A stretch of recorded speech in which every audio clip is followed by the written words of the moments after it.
It's Bilbo, only this time it's Tom Watson. We'll see, I guess.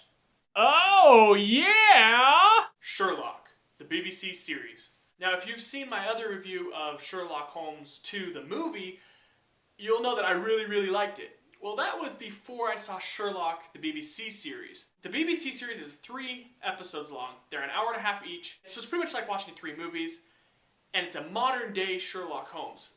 And I had heard good things about it. I was like, okay, I'm gonna watch it. I'd been wanting to for a long time, just never had the chance. It's on Netflix, so I watched it. Oh my goodness. It might be the best TV series I've ever seen. It is right up there with Breaking Bad as the best TV series I've ever seen, and it is so awesome. The main guy in it is Benedict Cumberbatch or something like that. He's in Amazing Grace, the movie. I don't really remember from that. He's also Smaug's voice for the new Hobbit movie that's coming out, and he's also the Necromancer. So he's got a great voice. He's definitely British. And then Tom Watson is Bilbo in the new Hobbit movie. Martin Freeman. If you saw Hitchhiker's Guide to the Galaxy, you'll know that he was the lead guy in that. He's a great actor, and this sealed the deal. I am so excited for The Hobbit because of Sherlock, because these two are so good, and especially Watson. I mean, he just nails it. A modern day Sherlock, so everything that happens is like modern day, and what I really liked about it more than the movie is in the movie, Downey Jr.'s character, who I love, don't get me wrong, I really liked him. He jumps to too many conclusions that you'd be like, okay, you would never have thought of that. I mean, and yeah, it is Sherlock, and you can jump to those, but in this TV series, it's all things that after he explains it, you're like, I could have totally thought of that. Makes total sense. The two of them communicate so well. Their chemistry is like phenomenal.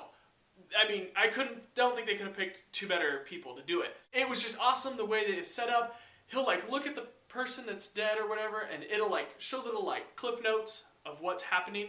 Kind of like a post-it note, but not really. It's just a note that comes up on the screen and just like tells you what he sees. So they don't really have to explain it.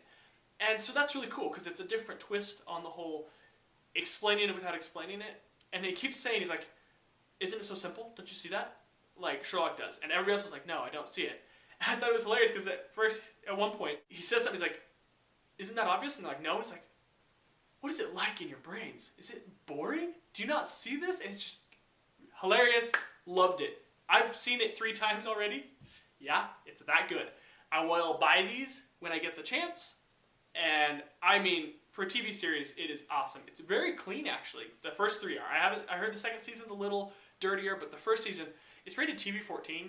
I would say, no, it would be rated PG-13 if it was a movie. So, it's definitely pretty family-friendly, I would say. Nobody, obviously, under the age of, like, 11 should see it. But, go watch it if you haven't. I loved it. Let me know if you've seen it or not. And I still like the Downey Jr. ones, but I re-saw Sherlock Holmes 2, and I actually really did not like it again when I saw it. That's the 3rd time I've seen it now. After seeing these, I was like, you know, the movie just tried too hard. Guy Ritchie, if you've seen Lock, Stock, and Two Smoking Barrels, Snatch, and the 2 Sherlock movies, his cinematography's all the same, and it's getting kind of old, actually.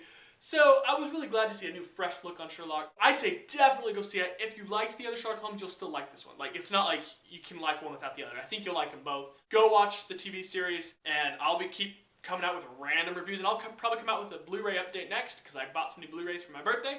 So until next time, peace.